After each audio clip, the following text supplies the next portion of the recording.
name is Dr. Anthony Levatino. I'm a practicing obstetrician-gynecologist, and I've performed over 1,200 abortions.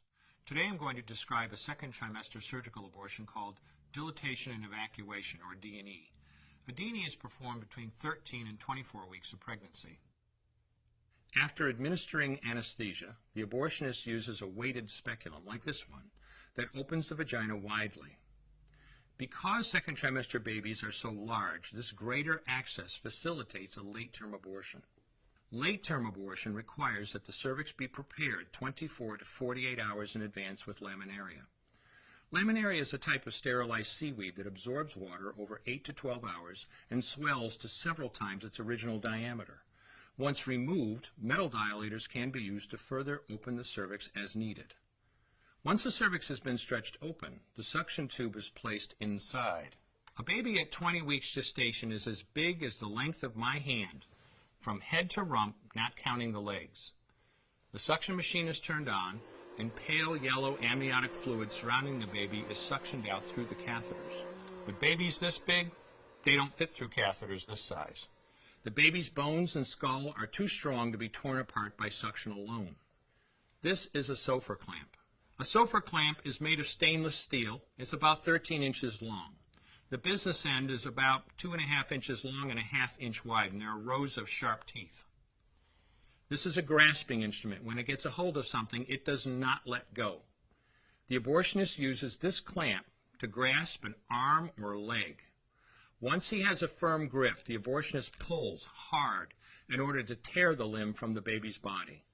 One by one, the rest of the limbs are removed, along with the intestines, the spine, and the heart and lungs. Usually the most difficult part of the procedure is extracting the baby's head, which is about the size of a large plum at 20 weeks. The head is grasped and crushed. The abortionist knows he has crushed the skull when a white substance comes out of the cervix. This was the baby's brains. The abortionist then removes skull pieces. He removes the placenta and any leftover parts of the baby with a curette, scraping the lining of the uterus for any remaining tissue.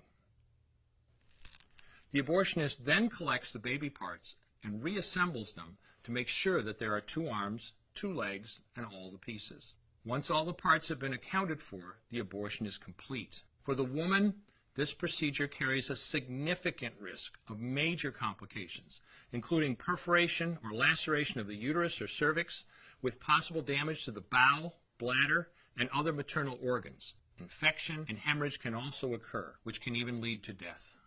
Future pregnancies are also at greater risk for loss or premature delivery due to abortion-related trauma and injury to the cervix. As I mentioned at the beginning, I'm Dr. Anthony Levatino, and in the early part of my career as an OBGYN, I performed over 1,200 abortions.